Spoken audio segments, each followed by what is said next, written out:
Hi BookTube, my name's Nadine and welcome to my channel. And today I want to share with you some recent pickups.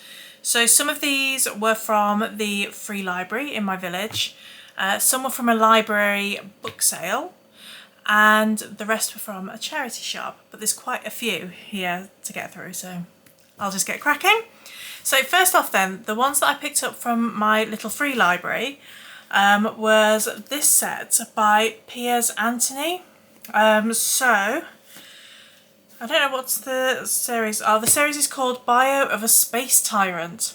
And so some of them are a little bit battered, but overall, you know, they're kind of okay. And I was intrigued. So I've got Volume 1, Refugee. Should have put these in order before I started. Volume 2, Mercenary. 3, Politician. 4, Executive. And 5, Statesman. I've never heard of this series before, so if you have, or if you've read it, let me know what I can expect. But I mean, look at that guy. So it says on the back of the first one, Caligula of the Stars. Later he was to be accused of every crime and sexual perversion in the galaxy, but Hope Hubris, what a name, began as an innocent boy. For daring to defend his sister against the violent assault of a wealthy scion, Hope and his peasant family were forced to flee Callisto, one of Jupiter's moons. Pursued by bloodthirsty scions across the airless desert, they barely escaped with their lives. Crammed into an illegal space bubble full of refugees hoping to gain asylum on Jupiter, they had not reckoned on the barbaric space pirates who raped, robbed and murdered with no thought but to satisfy their bestial lusts. It would take all Hope's ingenuity to survive, and the atrocities he was to witness would never die in his memory. There was only one way he could ever be rid of them: revenge. So yeah, I really don't know what to expect of these. As I said, I've never heard of this series before, so we will see. But they were free, you know, I had some books to swap and they were there, so I thought might as well pick them up. So that's those ones. Next then I went to a library book sale. It is very rare that we have things like that around here, so yeah, I had to go. So I picked up in this vintage edition Red Spine, The Great Gatsby by F. Scott Fitzgerald. I've never actually read The Great Gatsby, but obviously it is a modern classic, so I'm looking forward to reading that one. And then I also got The Shadow of the Gods by John Gwynne, and I just love this cover so much. Just spread it out there, that's so cool. And doesn't he look the part as well? I've got a few books by John Gwynne, but I have yet to actually read any of them. But I'm really looking forward to it. This just looks amazing. And then for my son, I picked up this, Sky Pirates, which is an arc of Sky Pirates. Who's the author? Let's see. Alex English. And it says Echo Quickthorn and the Great Beyond. So yeah, he will now be allowed to have this. I've been keeping hold of it before I could give it to him to show you guys. And then I also picked up this jigsaw puzzle, because I always think I like the idea of doing them, but I've never actually got round to doing one. And I thought maybe this winter would be the time. But I'm a little bit, I don't know, 1,000 pieces, I'm not sure if I can do it, so we'll see. I don't know if I've got the patience. But I thought it was a really pretty picture, and it looks kind of autumnal with the colours and everything, so yeah, there's that. And then the charity shop near where I work had started to do a fill a bag for £5 offer. And you could fill it with books, DVDs or CDs. And the bag is huge. Let me show you. Oh gosh, it is massive. So I was all over that. I think they've stopped the offer now, maybe because, you know, it's, yeah, I took advantage of it, I think. But yeah, anyway, they've stopped that offer, unfortunately.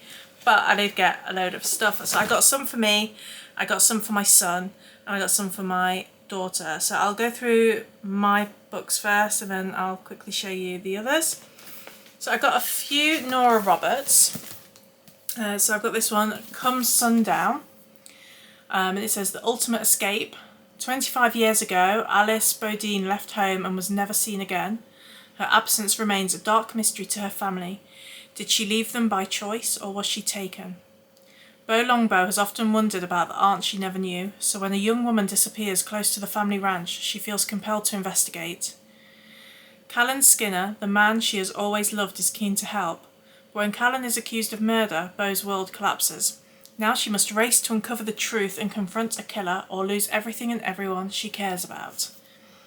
So yeah, that sounds cool. And then I picked this one up, J.D. Robb, Indulgence in Death.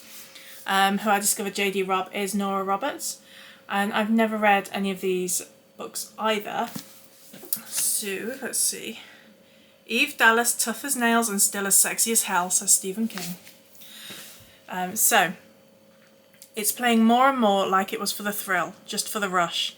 And if that's the way it is, he's already looking for the next thrill. First it was a limo driver shot through the neck with a crossbow.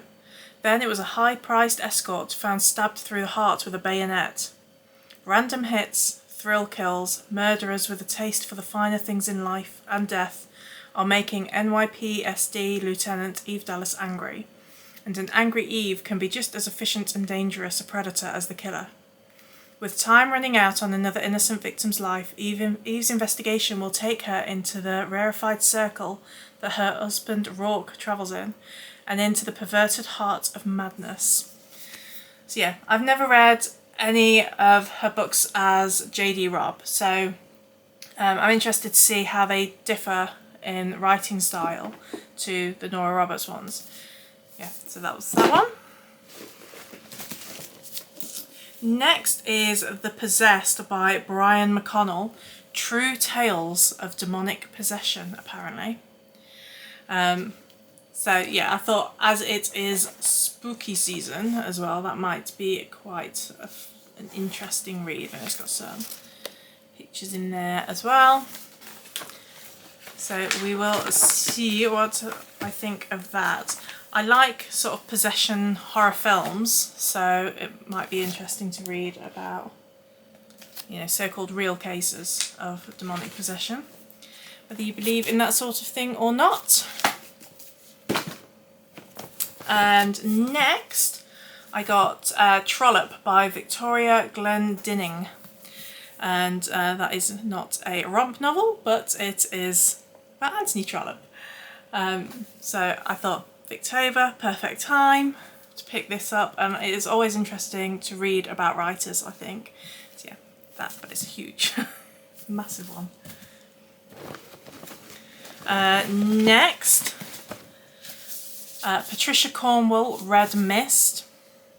So I started picking up Patricia Cornwell's novels. I read a ton of them when I was in my late teens, and then none since. So I kind of want to start Scarpetta novels again from the beginning. So Kay Scarpetta has arranged to meet an inmate at the high security Georgia prison for women. The prisoner is a convicted sex offender and the mother of a vicious and diabolically brilliant killer. Against advice, Scarpetta is determined to hear this woman out. She believes she may hold some answers to the murder of her former deputy, but soon she finds connections to a string of grisly killings, including the slaughter of a Savannah family years earlier. She can see a pattern to these killings, but who is behind them and why? As she learns more, Scarpetta is compelled to conclude that this is only the beginning of something far more destructive, a terrifying terrain of conspiracy and potential terrorism on an international scale, and she is the only one who can stop it. Of course she is. Next, I think this is the last one for me, and that is Star Trek Federation. It's not often that I come across Star Trek books on my travels, so when I do, I always try and pick them up. The Enterprise screamed around them as she fought the staggering tidal forces straining to tear her apart. Worf gripped the underside of the console to steady his position as he read the sensor displays flashing erratically before him. Sir, sensors have locked onto a Constitution-classed vessel within the electromagnetic event horizon. That's a mouthful. Trajectory calculations indicate the vessel penetrated the event horizon from a position 99 years in the past. The other ship's fleet identification signal gained strength for an instant, just long enough for sensors to detect a second signal sent with the first. Then it seemed as if the universe itself became still as Worf spoke again, his voice filled with disbelief and awe. Captain Picard, Worf said. The other ship is the Enterprise 1701, and sir, her captain, James T. Kirk, is hailing us. The Star Trek books that I've read in the past have actually been really, really well written, so I'm looking forward to that. It should be a fun read. So next then, I will whip through the books that I picked up for my son, who some of you may know as Mini Tomb Raider, from when we've done occasional videos together in the past. He reads voraciously, so I'm always picking up books for him that look interesting whenever I can. And he has actually started raiding my shelves too now, so yeah, definitely got to try and keep him busy with his books. So I picked up for him Silverfin by Charlie Higson. So it's like a young James Bond when he's at Eton. So yeah, I thought that might be fun. And then Owen Colfer's The Supernaturalist. So Hayden has been reading a ton of Owen Colfer lately. His series, I can't remember what it's called. What series is it? Artemis Fowl, that's the one. He's been reading through that series, so when I saw this I just grabbed it for him. Next, I picked him up this one, Brenda and Effie Forever by Paul Magers? I'm not sure, but this sounded quite fun. So it says Brenda and Effie Forever is an outrageous gothic adventure involving ancient vampires, miniature mermaids, the Phantom of the Opera, and his hunchbacked boyfriend. A fiendish ghost who drives a limousine, Mr. and Mrs. Claus and all three Bronte sisters discovered alive and well in a secret base under the parsonage at Hayworth with a sentient stuffed art critic called Panda. I mean, that sounds bonkers. I quite fancy reading it too from that. So yeah, I thought that sounds really good fun. And then I picked up this little series. Was it just two? I think I picked him up some others from this one in the past. So I've got Secret Breakers, Orphan of the Flames by H.L. Dennis. What's the series called? I don't know. Secret Breakers. Ugh. Honestly, it's getting quite late. So yeah, that one. And it says it's Da Vinci Code for kids. And Desert Thieves by Dan Walker. So yeah, very much sort of adventure books I'm picking up for him. He's been really into fantasy lately, but he does enjoy like some adventure stories as well. And then Kate Thompson, The Switchers trilogy, which is one I've never heard of. And this says, Tess is a switcher, someone who can change shape to become another creature at the bat of an eyelid. Then she discovers she shares this gift with Kevin and that together they have powers beyond belief, enabling the two of them to save the world from icy destruction. But there are other more sinister characters among the switchers, and when Tess is dragged into the dark nighttime world of Martin, she finds herself facing the most terrifying choice of her life. So I thought anyway that I would share these sorts of things with you also, because especially this time of year when people are starting to think about Christmas gifts, if you're wanting to buy books for any, of the smaller people in your life, it's always nice to, see what sort of things are out there. I mean, I know I always buy both my kids' books at Christmas time as well, so I spend ages researching different titles. Oh, and then there was this one finally for Hayden. I got him the Divergent series by Veronica Roth. If you have read this series, let me know how suitable it is. So he will be 13 just after Christmas, and he reads at quite a high level, so I'm not bothered about that sort of thing. I'm not too bothered about violence and stuff like that. or even particularly bad language to a certain degree, because let's face it, at that age they know the words. It's how they use them that I'm concerned with. But anything like sexual, that's the sort of stuff that I'm really monitoring. So yeah, let me know if there's anything like that. And obviously I'll do some research before I actually give it to him as well. But yeah, so I got him that one.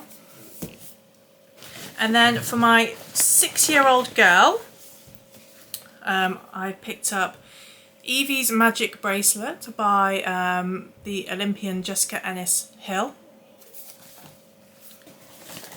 And I got her some David Walliams books because Hayden used to love them when he was that sort of age as well. So we've got Mega Monster, The Boy in the Dress, Ratburger, Gangster Granny Strikes Again. Is that it? Oh gosh, dropping everything now. Oh no, another one. And Demon Dentist. I think these books tend to appeal to younger people because obviously you've got a mix of the prose and pictures, but also they tend to vary, like the fonts and things like that. I think it just makes it a lot more interesting for a younger reader to actually read when they do things like that. Look, you see what I mean? So yeah, again, just if you are looking for recommendations for younger people, I think you can't go far wrong with like David Walliams, and the age range from that, they tend to stay interested in those books for a good few years. And then I also picked up for her some Horrid Henry because she got given a Horrid Henry book by her teacher at school a few weeks back, and she absolutely just devoured it and says she wants everything Horrid Henry now. So we've got the big book of Horrid Henry. And finally, Horrid Henry's Nightmare, which I will probably give to her when we've finished our current read. We've just started Undead Pets, The Curse of the Phantom Furball, or Revenge of the Phantom Furball, something like that. But I'll probably give her this straight after we finish that because, you know, it is like Halloween-y season and she's all about it. So yeah, that is my huge haul. I hope you enjoyed watching it. Thank you very much if you are still hanging on, and let me know what you think, and I will catch you next time. Bye!